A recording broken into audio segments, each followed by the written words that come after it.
Fala pessoal, o engenheiro Sancler aqui. Hoje eu vou estar relatando uma situação que foi constatada em uma vistoria técnica para vocês. Que, aliás, é muito interessante no caso, porque são muitas coisas que aconteceram em apenas um local. Ah, e se você não se inscreveu no meu canal ainda, eu peço que você se inscreva. Deixe seu like também. Depois, se você não gostar do vídeo, você tira o like. Dessa forma, você ajuda demais o meu trabalho. Olha que dá um trabalhão produzir esses vídeos. Ah, outra vez importante é que demonstrar essa situação que a gente encontra na obra não tem a intenção de colocar a culpa em alguém, ou de desmerecer a obra, não é isso, tá? O objetivo aqui é apenas demonstrar o que aconteceu e alertar você que está assistindo, para não tomar atitudes similares a isso. Nesse caso, eu fui chamado pela família para estar vistoriando e orientando como que eles iam proceder com essa situação desse talude, que ele está muito inclinado e muito alto, e oferecendo risco para essa edificação. Para você ter noção, eu vou passar algumas fotos aqui, ó.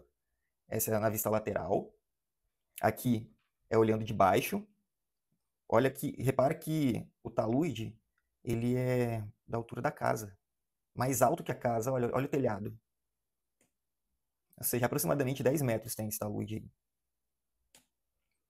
Acima do talude, a gente ainda tem uma pista. Se você for olhar, essa pista aqui é de bloco, ó. Ou seja, é permeável essa área aqui. E aqui estava acontecendo o seguinte, esse barranco, ele estava desmoronando aos poucos e vindo em direção à casa. Você pode ver que tem até um amontoado de terra aqui.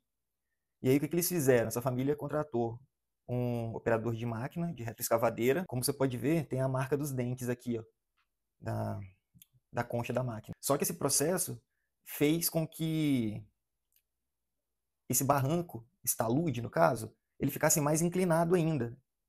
A família falou que ele era mais angular. E aí, quando o rapaz passou essa máquina, ele ficou mais inclinado, mais 90 graus. E isso é muito ruim, porque é mais difícil para conter a terra nesse tipo de situação. No caso, essa foi uma atitude muito equivocada que foi tomada. Não era para ter feito isso. E para ajudar, quando a gente vai olhar aqui em cima, tem uma pista. Ou seja, aqui passa veículos. Então tem um peso aqui adicional. E de quebra, essa área aqui é permeável. E quando chove, a tendência é dessa água escoar e vir para cá. Ó. Entende? Ela vai meio que pesar essa terra aqui. E isso contribui para descer mais e mais esse barranco, para ele despedaçando aos poucos. Ah, e não adianta colocar aquela lona preta. Como eu disse, não é só a incidência da água aqui em cima, propriamente dito, do talude, mas a água que vai escoar por aqui, ó, que vai vir deste lado direito e vai passar para cá. Entende? Lona preta não resolve, é só momentaneamente para te dar um tempo de tomar alguma atitude urgente e correta. Lona preta não salva talude. E se vocês notarem essa foto aqui, essa casa já está escorada. Tá vendo? Ó, vou dar um zoom aqui, ó. Essa casa já está com escoramento. Porque o que aconteceu? Esse talude desceu, o escoramento aqui, ó. Esse talude desceu e acertou esse pilar. E o pilar rachou. Ele tem uma trinca no meio da altura dele. Por isso que eles escoraram a casa. Deixa eu ver se eu acho uma foto aqui do pilar para vocês verem. Ó, esse aqui é o pilar que foi atingido. Tá vendo? Essa trinca aqui pegou de fora a fora e danificou o pilar. A altura de 1,10. Foi mais ou menos esse daqui, ó, onde eu tô passando o mouse. Deixa eu ver se eu acho uma foto. Aqui. Este pilar aqui, ó, que foi atingido. E para ajudar, esses pilares aqui não foram construídos corretamente. A execução deles não respeitou nem as dimensões mínimas exigidas pela norma, né, para poder garantir uma segurança maior. Atenção, é agora que o bicho vai pegar.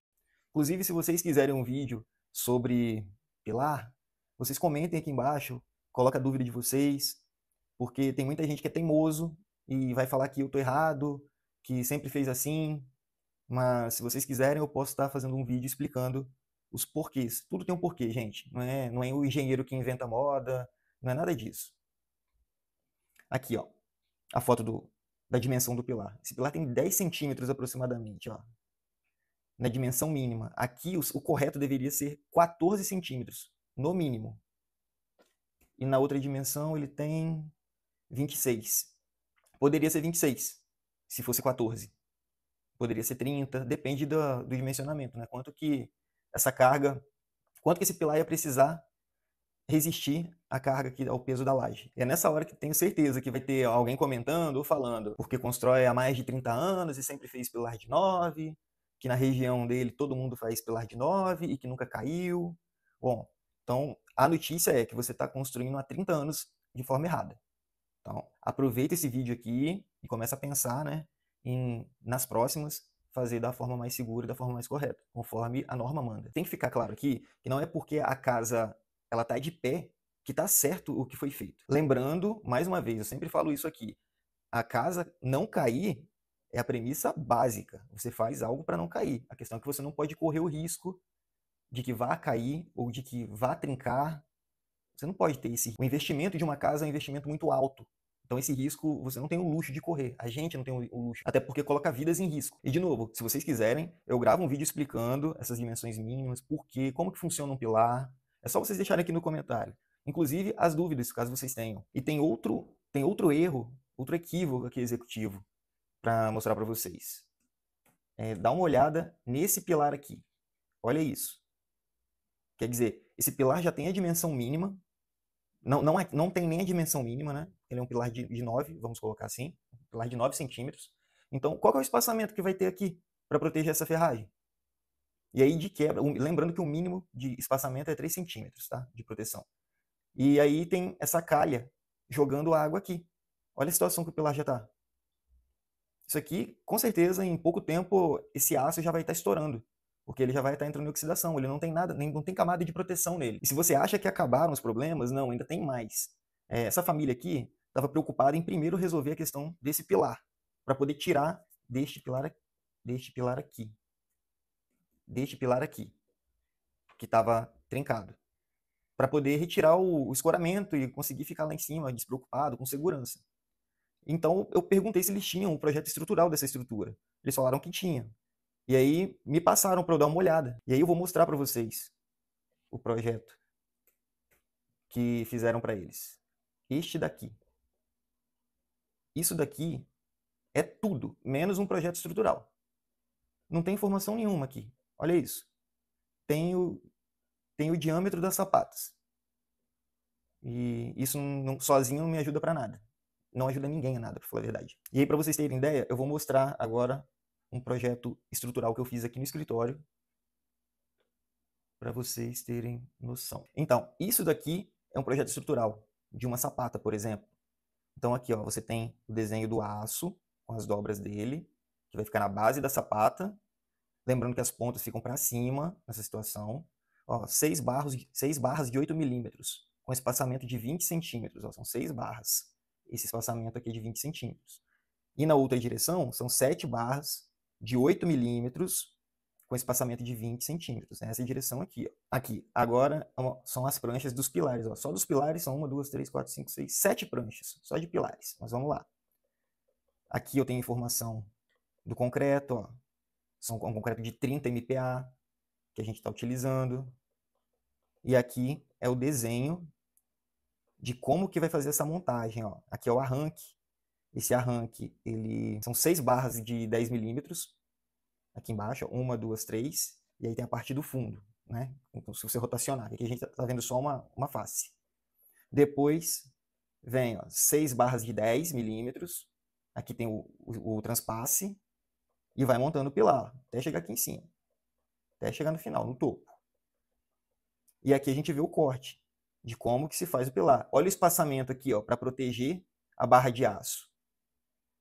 Tá vendo? Aquele lá não tem isso daqui. E isso é um erro muito bobo que custa muito depois para poder consertar. Esse erro aqui, ele pega muito, ele dá muito problema em muro. O pedreiro não...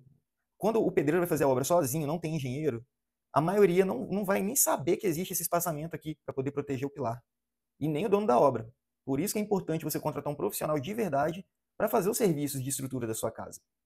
Assim como quando você fica doente, você procura um profissional, você procura um médico. Você não fica no YouTube tentando resolver o seu problema. Pelo menos não deveria. Então, voltando aqui, sobre a situação do pilar, vai precisar ser feita uma análise maior para poder entender o que está acontecendo aqui. A gente não consegue ver o que tem de aço dentro desse pilar. A gente não sabe qual é a resistência desse pilar. Quanto que esse concreto aí aguenta? A gente precisa dessas duas informações, que a gente não tem. Então, para poder saber, tem que aproveitar que essa casa está escorada e quebrar, a gente chama escariar o pilar, para poder visualizar quantas barras tem, quantas barras de quantos milímetros e quantos estribos, o espaçamento e o diâmetro, para poder fazer as contas e tentar entender qual é a forma de reforço estrutural que a gente vai fazer aqui. E quanto ao barranco, como é que vai resolver? Esse barranco aqui, ele está na situação horrível de se trabalhar, porque como ele está 90 graus praticamente, isso daqui vai envolver muito concreto e muito aço, para poder tá solucionando esse problema. Claro que tem que escolher as metodologias aqui, qual que vai ser a melhor, qual que dá para poder fazer, porque você vê que a gente não tem espaço aqui, ó, entre a casa e o talude para poder trabalhar, dependendo a tecnologia que vai ser usada. Mas em qualquer uma das formas de contenção de talude aqui, vai ficar um custo bem oneroso. Se a gente fosse fazer a contenção desse barranco antes da intervenção da máquina, com esse talude mais angulado, menos inclinado, com certeza ficaria muito mais em conta, muito mais barato a mão de obra de resolver isso.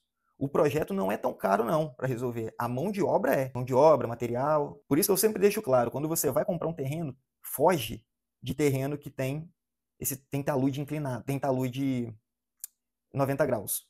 Porque você vai ter que fazer uma contenção aqui, e contenção custa caro. De novo, é por isso que eu sempre oriento, antes de você fazer uma obra, contrata um engenheiro, para ele poder estar avaliando para você, ele está direcionando em qual é a melhor solução, qual é a melhor saída, entende?